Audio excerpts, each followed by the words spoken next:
अस्सलाम वालेकुम नाज़रीन, मैं हूं शाहिद मेहता और आप मेरा डिजिटल चैनल देख रहे हैं। आज एक ख़बर टिकर बहुत ज़्यादा फ्लैश कर रहा है तमाम टीवी स्क्रीन्स पर कि आर्मी चीफ का स्टेटमेंट है। वो उन्होंने कहा है कि मैं 5 हफ्तों में रिटायर हो जाऊंगा और मैं एक्सटेंशन नहीं लूँगा। ये बयान किस कॉन्टेक्स्ट में सामने आया है, कहाँ पे दिया गया? देखिए, NDU नेशनल डिफेंस यूनिवर्सिटी में नेशनल सिक्योरिटी वर्कशॉप के कुछ पार्टिसिपेंट्स थे। उसमें जर्नलिस्ट को भी मद्दू किया गया था, कुछ सीनियर जर्नलिस्ट एंकर्स पर्सनस भी वहाँ पर मौजूद थे। आर्मी चीफ भी वहाँ पे मौजूद थे। वो सुबह 9 बजे से लेके 5 बजे तक आर्मी चीफ वहाँ पे रहे हैं और तकरीबन 11:30-12 बजे ये सवालात जवाबात का सेशन स्टार्ट हुआ। सबसे पहले आर्मी चीफ ने वहाँ पे एड्रेस किया और जो मुल्क को दरपेश चैलेंजेस है उस पर बात की। नेशनल सिक्योरिटी के हवाले से ओवरऑल बात हुई, फिर नेबरिंग कंट्रीज़ के साथ जो ताल्लुकात थे उस पर बात हुई और फिर उसके बाद कुछ सियासी मामलात पर भी बात हुई। ये सवाल कैसे हुआ, कैसे जवाब दिया एक्सटेंशन के हवाले से, इस पर भी आप आपके साथ डिटेल्स शेयर करते हैं। और इस्लामाबाद में बहरहाल इस तरह की अफवाहें गर्दिश कर रही हैं और ये भी कहा जा रहा है कि चीफ ऑफ डिफेंस स्टाफ का भी डेजिग्नेशन क्रिएट करने पे गौर व फिक्र किया जा रहा है। इस पर भी बात कर लेते हैं। अच्छा, ये जो सेशन था NDU में आज हुआ है, इसमें मतलब मुख्तलिफ बैकग्राउंड के लोग मौजूद थे। 11:30-12 बजे के करीब ये सेशन शुरू हुआ है। तो सबसे पहला सवाल ही एक्सटेंशन के हवाले से था। कुछ पॉलिटिकल मामला पर भी उन्होंने बात की। उन्होंने सबसे पहले तो ये कहा कि सियासत में फ़ौज का किसी किस्म का किरदार नहीं होना चाहिए और हमने 6 महीने लिए हैं इस बात पे सोचने के लिए और फैसला करने में कि नेक्स्ट टाइम सियासत में फ़ौज का किरदार नहीं होगा। उन्होंने कहा कि हर तमाम फ्रीकैन को अपनी डोमेन में रहना चाहिए। फिर उन्होंने कहा कि तमाम पॉलिटिकल पार्टीज़ को मिलकर बैठना चाहिए। इमरान खान के हवाले से भी उन्होंने बात की। उन्होंने कहा कि मिल बैठ कर मसले हल करने चाहिए, पॉलिटिकल क्लास को तमाम मसलों का हल निकालना चाहिए। फिर उन्होंने मारूसी सियासत के हवाले से भी बात की कि जो लीडर्स होते हैं उनके बच्चे सियासत में आ जाते हैं और वो फिर टेक ओवर कर लेते हैं, पार्टीज़ को टेक ओवर कर लेते हैं और दूसरी जबकि दूसरे लोग भी सीनियर दूसरी लीडरशिप भी मौजूद होती है। नौशीन इफ्तिखार जो कि मुस्लिम लीग नून की MNA है, डस्का से काफ़ी मशहूर MNA, काफ़ी ज़्यादा कॉम्पिटेंट भी हैं, तेज़ इन सेंस के काफ़ी ज़्यादा लॉ मेकिंग में हिस्सा लेती हैं। उनकी तरफ से भी एक सवाल आया कि अगर फ़ौज का बच्चा, जनरल का बच्चा फ़ौजी बन सकता है तो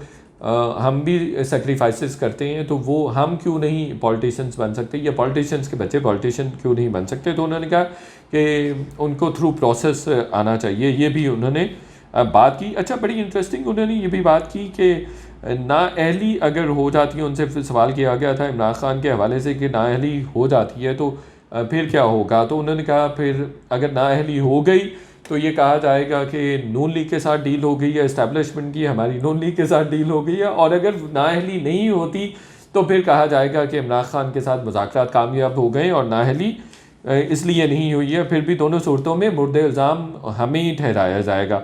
तो ये भी उन्होंने बात की है। फिर कुछ और भी बातें हुई हैं एक्सटेंशन के हवाले से, बाद में बात करते हैं। इमरान खान के हवाले से उन्होंने ये भी कहा कि इमरान खान को समझाते रहे लेकिन उनको समझ नहीं आई। हमने बड़ी कोशिश की कि हम उनको समझाने में कामयाब हो सकें, समझा सकें। और फिर उन्होंने ये भी कहा कि इमरान खान साहब जो हमें इल्ज़ाम देते हैं कि हमने उनको फ़ारिग किया है, तो ऐसी बात नहीं है। वो ख़ुद अपनी एक तरह से इक़दामात या हरकतों की वजह से फ़ारिग हुए हैं। फिर उनसे जो सबसे पहली बात, उनसे सबसे पहला सवाल ही एक्सटेंशन से मुतालिक पूछा गया था।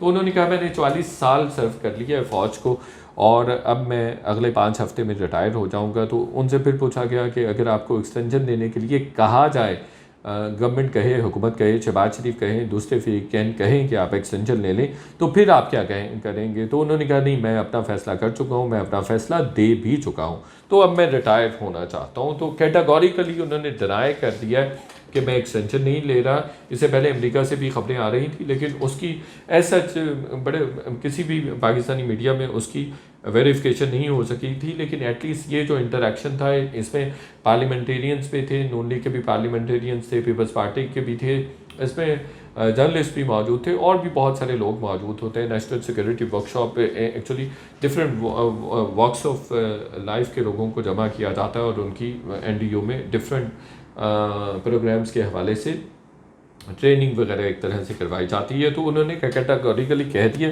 कि वो अब एक्सटेंशन नहीं ले रहे। अच्छा, यहाँ पर इस्लामाबाद में कुछ दिनों से ख़बरें गर्दिश कर रही हैं और इस पर काफ़ी दिनों से मैं बात करना चाह रहा था। ख़बरें ये गर्दिश कर रही थी कि जनरल बाजवा साहब एक्सटेंशन ले लेंगे। मौजूदा सीनियर तरीन जनरल हैं आसिम मुनीर साहब, उनके लिए एक डेजिग्नेशन क्रिएट हो रहा है which is vice chief of army staff, और vice of chief army staff का डेजिग्नेशन उनके लिए स्पेशली क्रिएट होगा। उनको 4 स्टार के तौर पर प्रमोट कर दिया जाएगा and he would be contented, he would be satisfied. और इसकी पहले भी प्रेसिडेंट मौजूद है मुशर्रफ के दौर में, जनरल जो यूसुफ थे उनको वो इस तरह से 4 स्टार बना दिया गया था और उनको vice chief of army staff भी बना दिया गया था। फिर ये भी बात की जा रही है कि चीफ ऑफ डिफेंस स्टाफ के लिए भी एक तकर्री या एक स्लॉट जो है वो क्रिएट किया जा रहा है और शायद बाजवा साहब CDS बन जाए या फिर आसिम मुनीर CDS बन जाए। तो इस तरह की भी बात यहाँ इस्लामाबाद में चल रही है।